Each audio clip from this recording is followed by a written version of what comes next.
Voltamos com o Boa Noite Rio Branco na sua TV Rio Branco, canal 8, SBT, mais uma vez. Obrigado pela sua audiência. Nós temos aqui o apoio da Purifique, água alcalina para você, né, e para nós aqui no programa. Também do Supermercados Araújo, do Araújo Mix e da Estrútil Vida e Saúde, a empresa que representa aqui no Acre a Amazon Estrútil, entre os quais os produtos, o óleo de avestruz, que é o novo milagre da natureza, combate a fraqueza, esgotamento físico e mental, falta de memória, queda de cabelos, unhas fracas, impotência, e por ter em sua composição ômegas 3, 6, 7 e 9, é também usado na prevenção e combate a várias doenças graves, inclusive o câncer, tá certo?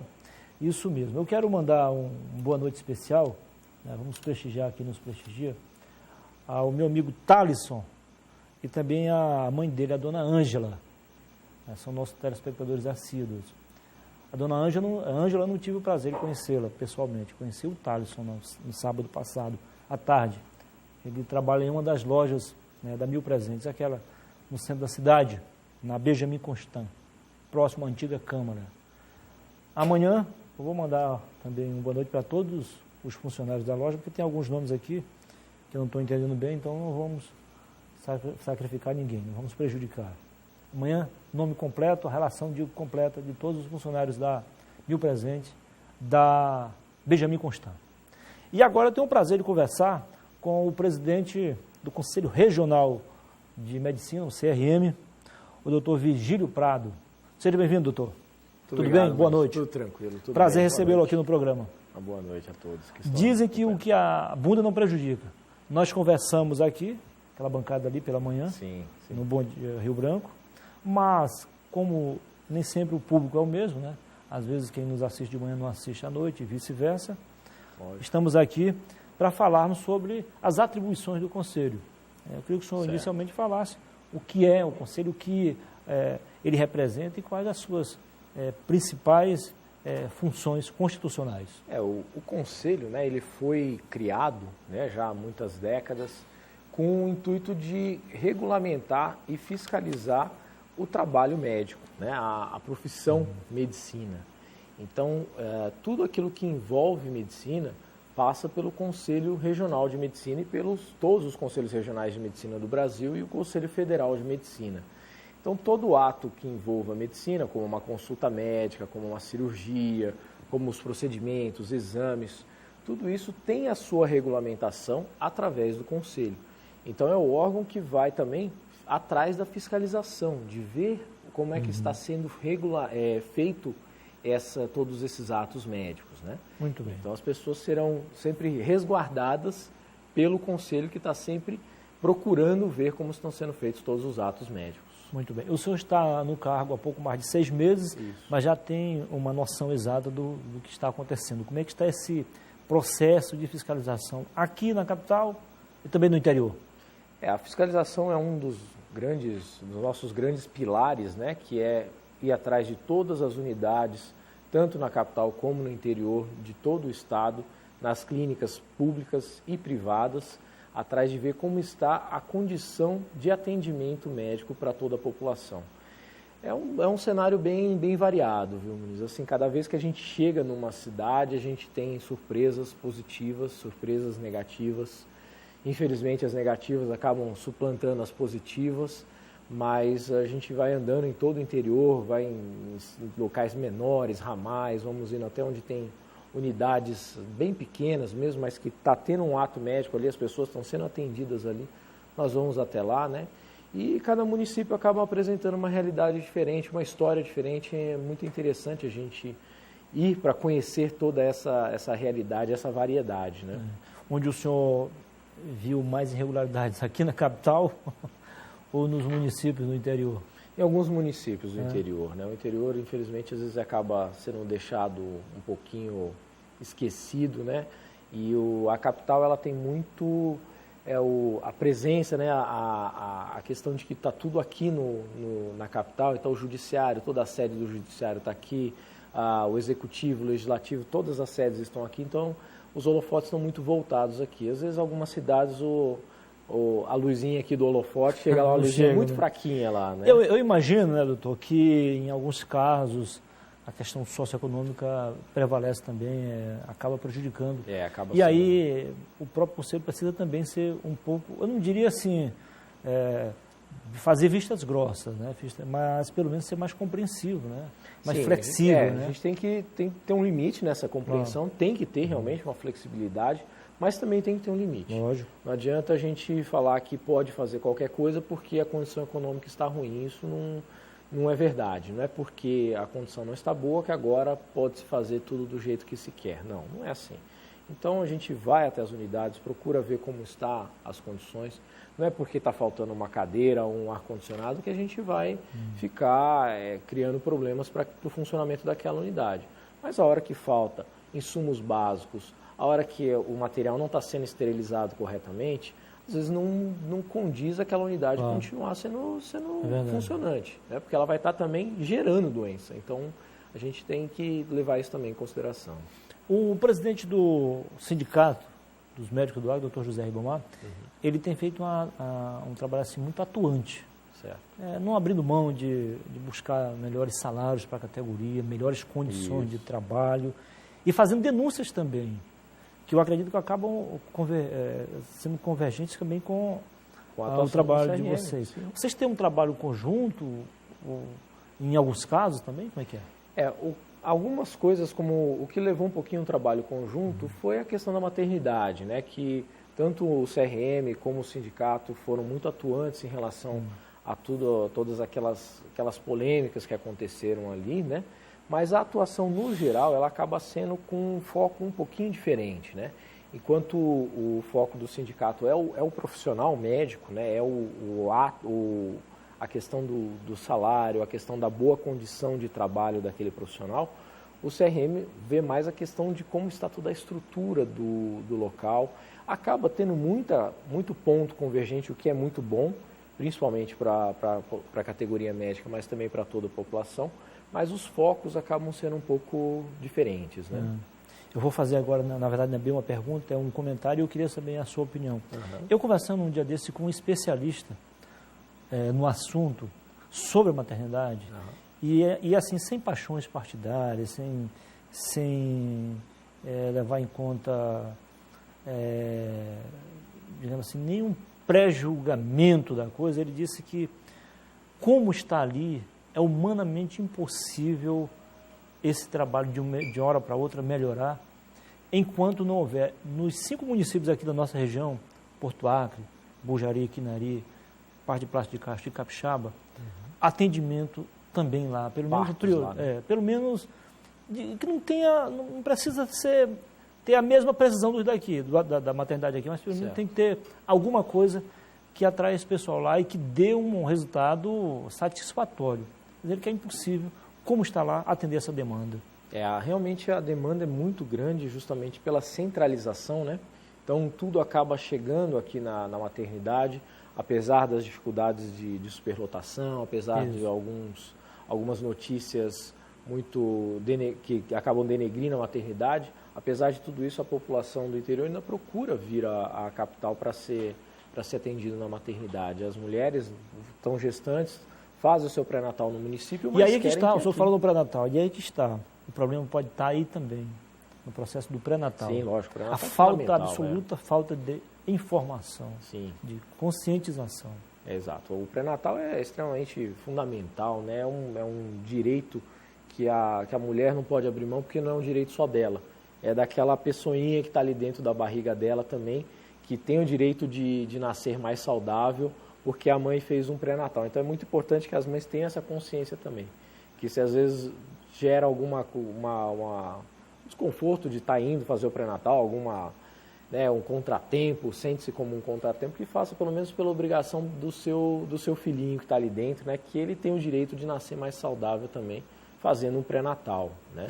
Isso é muito importante. Um dia desse eu vi um vídeo que fiquei impressionado.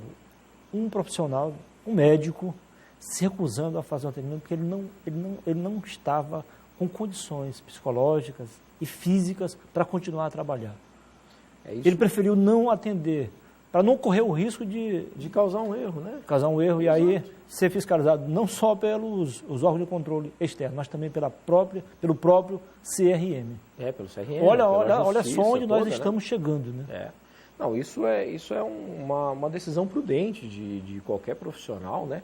A partir do momento que suas condições físicas e psíquicas não te trazem uma segurança no que você vai fazer, é melhor que você seja prudente e dê um passo atrás, né?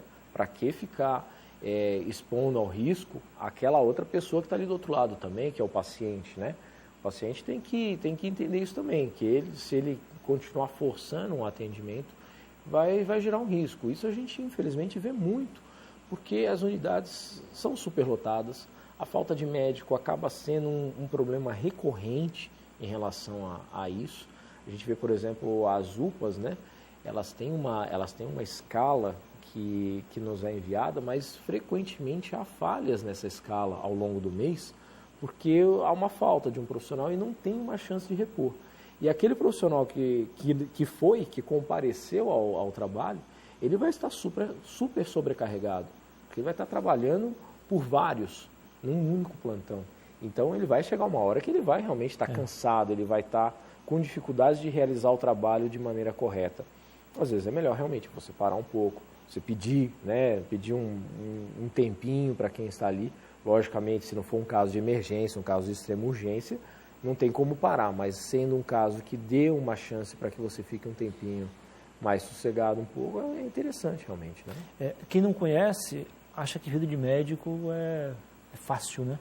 É evidente, até por ser um profissional qualificado, é evidente, não vamos esconder, tem um salário razoável. Agora, a jornada de trabalho é muito complicada. Essas questões de salário, a gente vê... cansativo. A gente vê sempre isso, lógico, é mais lá do pessoal do Sindmed, mas a gente vê um achatamento bem... Sim, claro. Assim, muito grande do salário dos Eu digo médicos, em relação a outros profissionais. Outras categorias, né? Pode ter um pouco, tá um pouco melhor, mas está cada dia mais médico, em sua maioria, achatado, acorda antes né? do dia amanhecer né? E apesar de amanhecer normalmente cedo, dorme no meio da madrugada. Ele vai dormir tarde. É o segundo, terceiro período de trabalhos, né? Todo mundo tem, às vezes, o quarto período de trabalho, às vezes é muito cansativo mesmo. O médico ocupa muito, acaba sendo uma agenda muito cheia e que acaba desrespeitando fim de semana, acaba desrespeitando feriados, né? O médico acaba trabalhando ao longo de todos os Quando dias, está no né? lazer, não pode desligar o celular, está sempre sobre aviso. Está do lado, né? Isso não é fácil. É sempre uma constante na isso, vida. Isso já é um cansaço, né? Você vai descansar, exatamente, há uma preocupação lazer, ali, mas está né? preocupado. Está desligado, mas está ligado. Exatamente. Você nunca está 100% desligado, né? Isso mesmo. Doutor, nós temos aí o senhor me falou pela manhã, o senhor me fala em memória, 938 médicos. Isso. Para uma população de mais de 800 mil habitantes, 850, 803. Né? Quase 850. Quase 850. Então, nós estamos bem abaixo da média recomendada pela Organização Mundial de Saúde. E aí? A gente precisaria ter uma forma de atrair mais médicos para o Acre, né? Isso é muito importante mesmo. Médicos bem formados, bem qualificados, médicos que queiram ficar no estado, né? Que vejam aqui um motivo para ficar também, para se estabelecerem e permanecerem. Isso eu acho que é muito importante para a população. Você ter aquele médico como referência de uma maneira mais assim constante do que apenas uma pessoa que vem e volta, que logo vai embora, né? E a gente tem aqui já no Acre há mais de 10 anos serviços de residência médica, que são aquela especialização daquele médico que já é formado, mas que vai ter a chance de se especializar numa área. E a gente sabe que esse programa ele é muito importante para fixar médicos no local. Mas infelizmente a gente vê que apesar desse programa conseguir fixar médicos, aqui no Acre isso não tem acontecido. O senhor me falou de manhã que há em curso aí um processo de evasão. Sim, a evasão acaba sendo... O que está atraindo esses médicos lá fora? Lá fora, eu acho que acaba que as condições de remuneração acabam valendo mais a pena lá fora, e a questão também de condições de trabalho, né? Isso a gente tem que admitir. Às vezes você está num local que te dê mais estrutura para trabalhar, que te dê mais segurança naquilo que você está fazendo, acaba sendo preponderante para que eles procurem outros centros também. Então, isso é uma luta que a gente leva muito na secretaria, né? A gente está sempre em constante contato com a Secretaria de Saúde, pedindo melhores condições, pedindo melhores insumos, materiais, tudo isso para que o médico possa desempenhar o trabalho dele com mais satisfação também. Ninguém trabalha feliz no lixeiro, não. Ninguém gosta, não. Ninguém gosta, não. Doutor, como o próprio sistema único de saúde não funciona a contento em algumas cidades por algum período, isso algumas pessoas acabam, por absoluta falta de conhecimento, ignorância, apelando, botando a culpa no médico. Alguns até chegaram a ser ameaçados, outros chegaram a ser agredidos fisicamente e verbalmente. Aliás, verbalmente eles são quase todos os dias. Exatamente. Mas até que ponto isso preocupa o sindicato? Aliás, o CRM? Isso é muito preocupante. O sindicato já se manifestou também. Né? Não, isso é uma coisa que o sindicato ele tem que levar adiante, e leva mesmo, ainda bem. E isso é uma questão que a gente vê como preocupação em nível nacional. Né? A gente faz as reuniões com os presidentes dos CRMs de todos os estados e são levantadas estatísticas em relação a isso. Né? A gente tem estatísticas de outros estados em que 60%, 80% dos médicos dizem já ter sido agredidos em unidades de saúde. Especialmente aquela agressão verbal, aquela agressão moral, isso acontece muito, mas também, infelizmente, tem crescido os casos de agressão física. Né? Isso é muito preocupante. Isso, infelizmente, acaba sendo um reflexo social. Né? Nós temos isso como uma coisa que acontece na nossa sociedade como um todo, e o médico acaba não estando alheio ou imune a isso. Né? O médico acaba sofrendo da mesma violência que toda a sociedade, né? Acaba sofrendo igual. Muito bem. Se você não assistiu ao programa do início, eu acabei de conversar aqui com o doutor Vigílio Prado, apesar de muito jovem, ele é o presidente do Conselho Regional de Medicina, o CRM. Doutor, foi um prazer entrevistá-lo aqui. Caso o senhor queira acrescentar algo, fique à vontade. Eu fico muito feliz pela oportunidade, né? E dizer que o trabalho, a atuação do CRM em prol de toda a sociedade, em prol dos médicos, em prol da população que tem sempre como a saúde como um dos temas fundamentais, né? Se não o mais importante de todos, né? Então, dizer a todos que o CRM é um parceiro de toda a sociedade e que tem sempre lá suas portas abertas também para todos. Um prazer, sucesso. Prazer, muito obrigado. Muito bem, depois da política e também agora da medicina, eu volto depois do intervalo comercial para falar de gastronomia. Eu vou entrevistar aqui o Carlos Rocha, ele é chefe de cozinha e também ministra cursos para quem quer se tornar um profissional da área de alimentos. Até já.